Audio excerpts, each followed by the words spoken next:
Dimulai dari stasiun kereta yang berada di kota Yokohama pada tahun 1879. 12 tahun setelah berakhirnya era kesogunan menjadi era baru yang disebut dengan era Meiji, di mana kekuasaan shogun yang ke-15 atau yang terakhir yaitu Yoshinobu Tokugawa berestorasi atau beralih kembali ke pemerintahan yang dikuasai penuh oleh kaisar. Di kereta ini, para polisi yang dipimpin oleh Hajime Saito yang sekarang dikenal dengan nama Goro Fujita sedang beroperasi mencari seorang penjual senjata dari Shanghai yang dulu pernah menjual senjata dan kapal perang kepada orang yang bernama Shishio Makoto.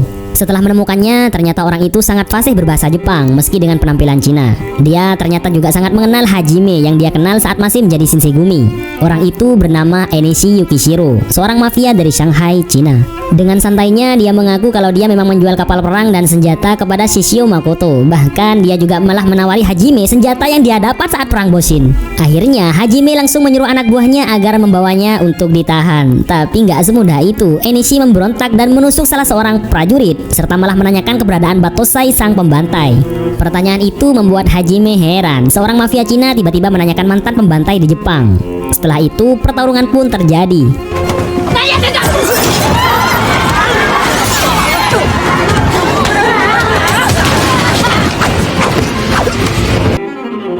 Tapi pada akhirnya dia tiba-tiba menyerahkan diri untuk ditangkap dengan senyuman penuh arti.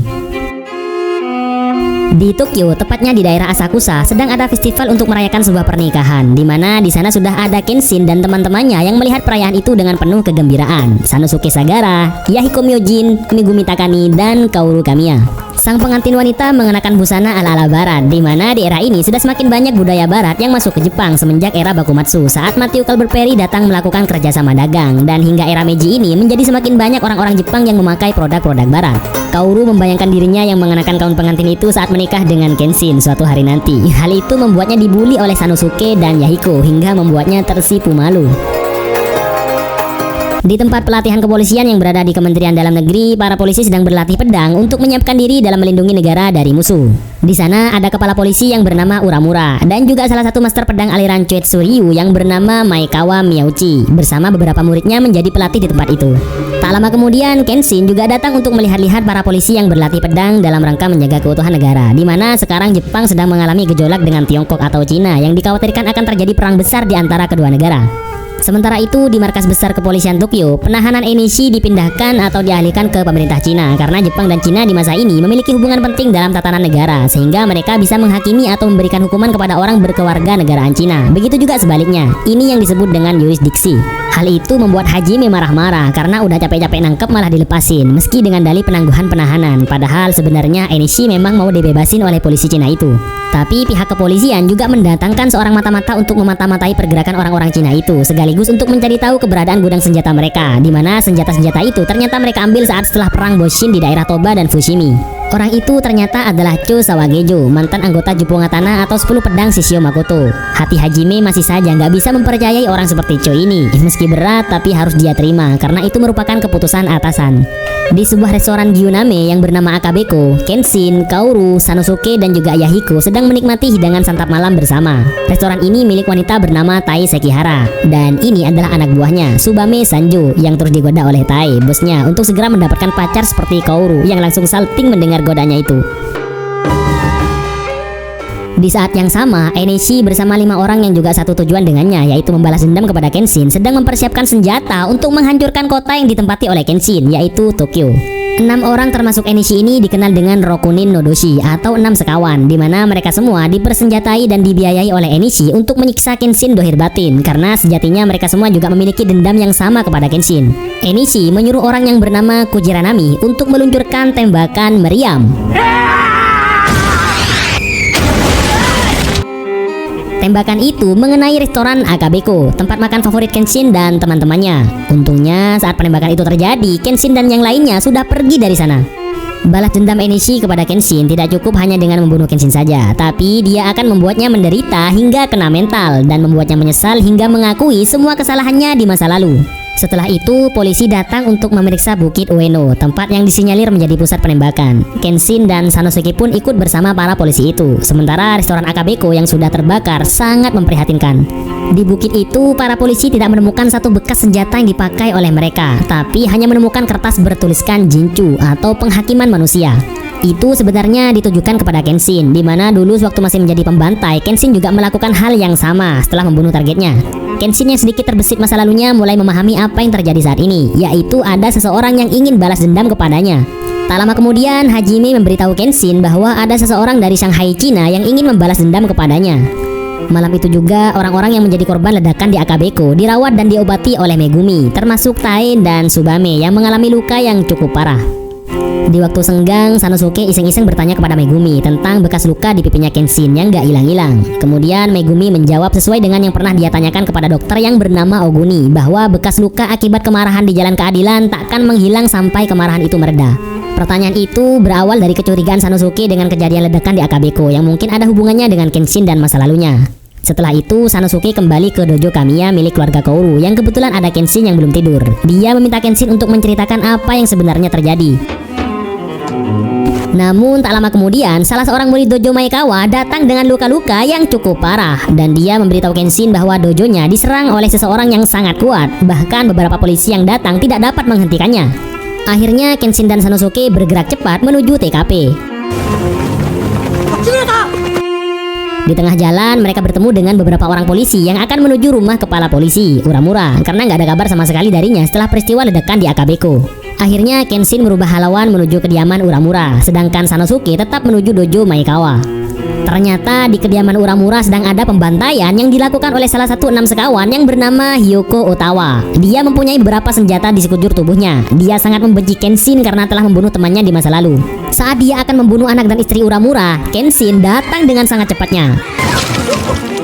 Dan pertarungan pun akhirnya berlangsung.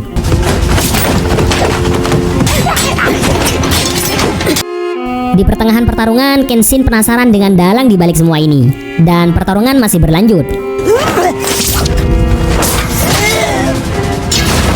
Kenshin memenangkan pertarungan. Namun tanpa diduga, Otowa meledakkan diri di kediaman Uramura, membuat rumah kepala polisi itu hangus terbakar. Kenshin masih belum menemukan jawaban atas pertanyaan besarnya. Siapa yang tega melakukan ini semua? Padahal dendamnya hanya kepadanya, tapi kenapa melibatkan orang lain yang dekat dengannya? Sementara itu di dojo Maekawa, orang-orangnya pada dibantai semua oleh orang yang bernama Banjin Inoue. Dia merupakan petarung tangan kosong dengan memakai sarung tangan kebal yang dapat menangkis serangan apapun, bahkan pedang dan peluru. Dengan sangat brutal, dia membantai murid-murid dojo dan juga beberapa prajurit polisi yang datang. Bahkan dia juga membuat pimpinan dojo, Maekawa Miyauchi, terluka parah. Beberapa saat kemudian, setelah semuanya hancur berantakan dan orang-orangnya pada teler parah, Sanosuke baru sampai ke dojo itu dengan nada marah-marah. Keesokan harinya, saat berjalan di jalan sepi dengan perasaan sedih dan hampa, Kenshin bertemu dengan Enichi yang memang sedang menunggunya. Saat melihatnya, Kenshin sedikit melayangkan pikirannya ke masa lalu. Masa di mana dia tinggal bersama istrinya dulu di sebuah desa dan melihat Enichi remaja keluar dari rumahnya. Dia pun sangat terkejut adik dari istrinya sekarang berada di hadapannya, ingin membalas dendam atas kematian kakaknya. Sudah 14 tahun semenjak kejadian Enichi terakhir kali menyaksikan kakaknya yang tertebas pedang Kenshin. Dendam itu akan segera terbalas sedikit demi sedikit dengan harapan bisa membuat mental Kenshin terguncang dan mau mengakui kesalahannya di masa lalu, termasuk pembunuhan mantan tunangan kakaknya yaitu Akira Kyosato dan juga pembunuhan kakaknya sendiri. Enichi juga sedikit menceritakan masa lalunya kepada Kenshin setelah dia pergi dari Jepang menuju Shanghai, Cina dengan perjuangan besar hingga hampir mati di sana dan akhirnya bisa menjadi mafia besar yang paling disegani di sana. Dia melakukan semua itu hanya untuk membalas dendam kepada Kenshin atas kematian kakaknya. Dan sebentar lagi akan ada pembantaian yang lebih dahsyat lagi sebagai penghakiman kepada perbuatan Kenshin di masa lalu yang tak termaafkan, yang bukan hanya Kenshin yang akan menerimanya, tapi juga membuat orang-orang terdekat Kenshin mengalami bahaya. Setelah Enichi pergi dengan peringatan itu, Kenshin menjadi semakin lemas dan khawatir akan orang-orang terdekatnya. Di samping juga dia terbayang-bayangi perbuatannya di masa lalu. Saat di dojo Kamiya, dia semakin galau. Hingga setelah agak siang, dia mengumpulkan teman-temannya dan mulai memberanikan diri untuk menceritakan bahwa semua kejadian pembantaian yang terjadi adalah sebagai balas dendam kepadanya. Saat dia menceritakan bahwa dalang dari semua ini adalah adik dari istrinya, di mana hal itu terjadi gara-gara dia membunuh istrinya sendiri, Kaoru, Sanosuke, bahkan Megumi sangat terkejut. Kenshin juga menceritakan saat pertama kali dia bertemu dengan Tomoe saat di sebuah kedai, di mana waktu itu Tomoe diganggu oleh dua orang gak jelas dan Kenshin menyelamatkannya bahkan sampai membunuh orang-orang itu. Setelah itu, Kenshin memintanya untuk melupakan kejadian itu dan menyuruhnya pergi. Tapi dia malah bekerja sebagai pelayan penginapan di sana selama beberapa waktu, hingga akhirnya mereka berdua memupuk perasaan satu sama lain. Karena terjadi insiden yang berhubungan dengan klan pemberontak Shogun di mana Kenshin berada dalam bahaya waktu itu, akhirnya membuat mereka berdua pindah ke sebuah rumah di pedesaan untuk hidup bersama sebagai suami istri. Sambil lalu Kenshin bekerja sebagai petani untuk memenuhi kebutuhan sehari-hari mereka. Kenshin sangat bahagia dengan kehidupannya waktu itu. Begitu juga Tomoe. Perasaan asli Tomoe tidak bisa dibohongi bahwa dia sangat mencintai Kenshin. Suatu saat, Tomoe menceritakan bahwa dia pernah bertunangan dengan seseorang dan hampir saja menikah, tapi calon suaminya itu mati saat terjadi kerusuhan di Kyoto. Sambil menangis, dia menceritakan semua itu kepada Kenshin tanpa menyebutkan nama calon suaminya itu. Dengan hati yang sangat tulus, Kenshin mengatakan akan menggantikan kebahagiaannya yang dulu belum sempat dia rasakan. Namun di balik semua itu, ternyata dari awal perkenalan Tomoe dan Kenshin sudah direncanakan untuk membalas dendam, di mana Tomoe dimanfaatkan oleh kelompok pembunuh yang bernama Yaminobu untuk mendekati Kenshin dan mencari tahu kelemahannya. Tapi memang seiring berjalannya waktu, perasaan Tomoe kepada Kenshin semakin besar. Tiap malam dia pasti menulis kesehariannya dalam buku harian tentang kehidupannya dan perasaannya kepada Kenshin. Pada suatu hari, adiknya yaitu Enishi datang untuk memberitahunya bahwa operasi rencana pembunuhan Kenshin sudah dekat dan dia menyuruh kakaknya itu untuk bersiap-siap. Tapi waktu itu Tomoe merasa bimbang dan sangat bersalah dengan apa yang akan dilakukannya, karena gara-gara rencana ini dia harus merasakan sakit hati karena harus jatuh cinta pada orang yang telah membunuh calon suaminya dan sekarang malah berencana membunuhnya. Dia sudah benar-benar jatuh cinta kepada Kenshin. Cinta memang gak bisa ditebak, apalagi direncanakan. Tapi yang jelas datangnya cinta karena seringnya bersama. Tapi Tomoe tetap harus mengikuti rencana Yaminobu untuk membunuh Kenshin. Dia pun akhirnya menyuruh Enishi untuk segera pergi dari sana. Saat keluar, dia malah berpapasan dengan Kenshin yang hendak masuk ke rumahnya. Kemudian keesokan harinya, Kenshin menemukan Tomoe sudah tidak bersamanya. Ternyata dia pergi menemui Yaminobu, di mana sebelum pergi dia meninggalkan catatan hariannya dan juga selebaran agar Kenshin menemuinya di sebuah hutan. Dari catatan harian Tomoe, Kenshin mengetahui bahwa calon suami yang diceritakan oleh Tomoe ternyata adalah orang yang dia bunuh sebelumnya, yaitu Akira Kiyosato yang telah membuat goresan pertama di pipi kirinya. Kemudian setelah Kenshin ke hutan seperti yang Tomoe tulis, ternyata itu cuma jebakan dari Yaminobu. Pada saat Kenshin bertarung dengan pemimpinnya yang bernama Tatsumi, Kenshin hampir kalah. Namun entah kenapa Tomoe malah datang menyelamatkannya dengan menghadang Tatsumi sehingga tebasan pedang Kenshin juga mengenainya dengan keras. Sebelum menghembuskan nafas terakhirnya, Tomoe menggoreskan pedang kecil ke pipi kirinya hingga membuat luka goresan Kenshin bertambah satu dan berbentuk silang. Dan ternyata kejadian itu ditonton oleh Enishi, adik dari Tomoe, hingga semenjak saat itulah kebenciannya kepada Kenshin tak terbendung lagi. Mendengar kisah masa lalu Kenshin membuat semuanya juga merasakan kesedihan, seakan-akan ikut menyelami perasaan terdalam Kenshin. Bahkan Kaoru sempat cemburu dengan kisah cinta Kenshin dan istrinya yang rela mati di tangan Kenshin demi menyelamatkannya. Di saat yang sama, para polisi sedang bersiap-siap menghadapi serangan selanjutnya sebagai wujud pengabdian pada negara. Kemudian Hajime diberi peta tempat gudang senjata mafia Shanghai yang berada di Yokohama oleh Cho Sawagejo. Padahal Hajime sudah mulai sedikit bersimpati kepadanya, tapi ternyata di balik itu dia tetap sangat menentang rezim baru ini. Peta yang diberikan pada Hajime itu ternyata hanyalah jebakan atas perintah dari mafia bawahan Enishi, yaitu Wu Haixing. Setelah itu dia menemui Enishi untuk minta imbalan atas kerjaannya menjebak Hajime. Dia meminta salah satu pedang buatan Cina yang ada di ruangan Enishi. Bahkan dia menentang Enishi untuk mencoba pedang itu. Di Dojo Kamiya, tiba-tiba saja kedatangan tamu dari kota Kyoto. Dia tak lain adalah mantan Oni Wabansu yang bernama Masao Makimachi. Dia datang bersama mantan kapten Oni Wabansu yang terakhir yaitu Aoshi Shinomori dan beberapa mantan Oni Wabansu yang lain. Kedatangan Masao adalah untuk menyerahkan buku harian Tomoe, mantan istri Kenshin, di mana dia diberi amanah oleh seorang biarawan di kuil Suikoji di kota Kyoto untuk menyerahkannya kepada Kenshin, yang mana buku harian tersebut dia dapat dari ayahnya. Lalu buku harian itu pun dititipkan kepada Kaoru. Sementara itu, Kenshin berjalan di pusat kota Tokyo yang sebentar lagi bakalan ada pembantaian besar-besaran hanya untuk balas dendam kepadanya. Pada malam hari setelahnya, Hajime dan beberapa prajurit polisi datang ke tempat yang diarahkan oleh Cho. Saat sampai di sana, yang ada malah orang-orang Cina yang sudah bersiap-siap menyerang mereka. Ternyata memang benar, berandal seperti Cho nggak bisa dipercaya. Akhirnya mau nggak mau, Hajime pun bertarung dengan mereka semua.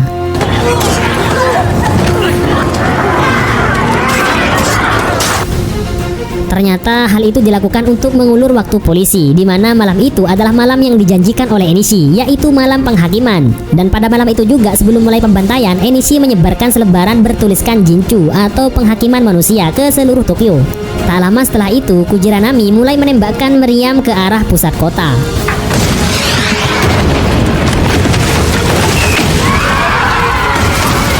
Membuat semua orang kaget dan ketakutan.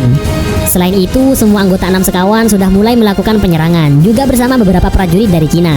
Malam itu merupakan malam yang sangat tragis. Desember tahun 1879, Tokyo menjadi lautan api. Kematian orang-orang bagaikan hujan darah yang terus mengalir. Setelah ledakan itu, Kenshin langsung berlari dengan sangat cepat menuju pusat penembakan. Akhirnya, Kenshin bertemu dengan si tangan senjata, Kujiranami, yang langsung menembakinya secara bertubi-tubi.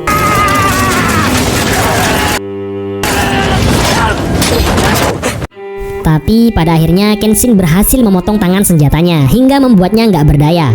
Saat itulah dia memohon kepada Kenshin agar membunuhnya, di mana 14 tahun yang lalu hal ini juga terjadi padanya. Dengan membiarkan dirinya tetap hidup akan semakin membuatnya tak punya harga diri sebagai samurai. Meski begitu, Kenshin tetap tidak mau membunuhnya karena janjinya sudah mantap untuk nggak lagi ngebunuh orang. Tak lama kemudian polisi datang untuk menangkapnya. Di waktu yang sama, salah satu dari 6 sekawan yang bernama Yatsume juga dengan gencar melakukan pembantaian. Tapi saat itu Aoshi, sang mantan kapten Oniwa Bansu, datang untuk bertarung dengannya.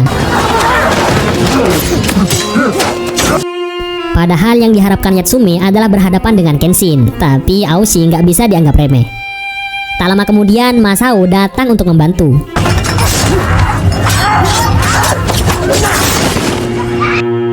Tapi setelah itu ada insiden yang sangat memprihatinkan saat Yatsume menggunakan peledak untuk meledakkan tempat itu hingga membuat Aoshi terkapar bercucuran darah nggak berdaya. Dan di waktu yang sama juga, Enishi mendatangi dojo Kamiya dengan membawa karung berisi mayat Cho Sawagejo yang sudah dia bunuh. Di sana dia disambut oleh Sanosuke yang langsung menerka bahwa dia inilah yang bernama Enishi, mantan adik ipar Kenshin yang menjadi dalang kerusuhan ini. Akhirnya Sanosuke pun bertarung dengannya.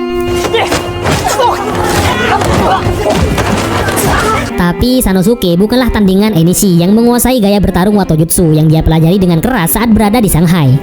Seperti biasa, meski udah babak belur, Sanosuke masih aja berusaha keras menghentikan Enishi yang saat itu akan membawa Kaoru.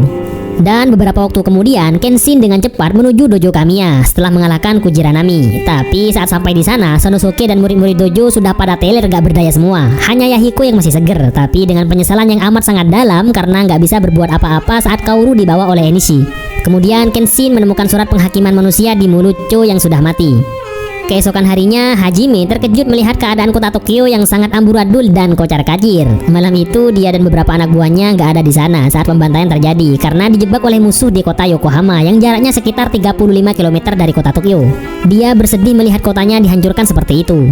Sementara itu, Kaoru ternyata masih tidak dibunuh oleh Enishi. Dia terbangun dari tidurnya dan langsung kabur dari sana. Namun di penghujung jalan dan gak menemukan jalan lagi, Enishi malah datang menghampirinya. Saat Enishi akan membunuh Kaoru dengan mencekik lehernya, tiba-tiba saja dia menghentikannya. Ternyata saat itu dia teringat dengan kakaknya, yaitu Tomoe, dengan wajah sedih seakan-akan gak mau adiknya itu membunuh Kaoru. Di dojo Kamiya, Kenshin menatap tulisan yang terpampang di sana, yaitu hidup dalam kebenaran yang nyata, membuatnya merenungi hal-hal yang terjadi di masa lalu bersama Kaoru, gurunya yaitu Seijuro, Megumi, dan juga teman-teman yang lain yang selalu memberinya semangat untuk hidup, termasuk mendiang istrinya, Tomoe Yukishiro. Semua itu membuat hatinya mantap untuk menghadapi dan menghentikan adik iparnya itu. Akhirnya dia pun pamit pada Yahiko untuk pergi menjemput Kaoru. Sementara itu, Enishi memanggil Wu Heising selaku orang nomor 2 dalam organisasi gelap mafia pedagang senjata untuk memberitahunya bahwa setelah rencana penghakimannya selesai, organisasi mafia ini akan sepenuhnya menjadi milik Heising. Tapi Heising merasa jengkel kepada Enishi karena selalu bertindak seenaknya sendiri. Bahkan dia juga disentak oleh Enishi saat mencoba menasihatinya kalau ketangkep lagi dia nggak akan bisa dibebaskan lagi. Akhirnya setelah itu bukan hanya Kenshin yang ingin dia bunuh, bahkan Enishi juga bakalan dia bunuh. Kemudian Heising yang selalu dikawal oleh 4 pengawal pribadinya yang mempunyai julukan 4 bintang tanpa disangka disambut oleh salah satu mantan Juppo Ngatana, anak buah Shishio yang paling kuat, yaitu Sojiro Seta yang menawarkan diri untuk dipekerjakan. Dan akhirnya Kenshin pun sampai di tempat Enishi. Dia sendirian melawan begitu banyaknya pasukan dari Cina itu, ditambah lagi Yatsume dan Banjin.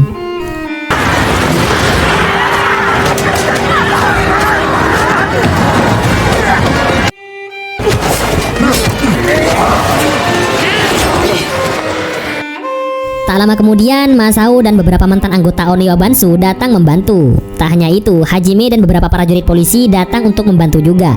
Dan satu lagi teman yang paling bikin greget Kenshin, Sanosuke Sagara. Dia datang untuk membantu meski dalam keadaan luka parah. Akhirnya Kenshin pun bisa langsung masuk untuk menemui Enishi. Di dalam ternyata masih banyak sekali musuh menghadang. Bahkan di sana juga ada Sojiro yang dulu pernah dikalahkan oleh Kenshin.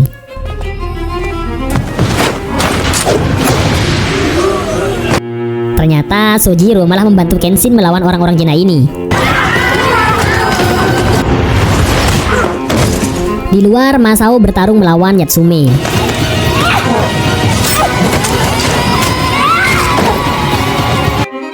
Hajime bertarung melawan Banjin.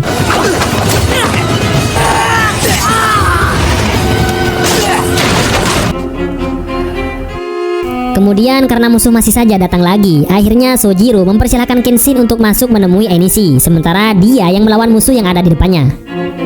Dan inilah akhirnya yang ditunggu-tunggu, pertarungan Kenshin melawan Enishi.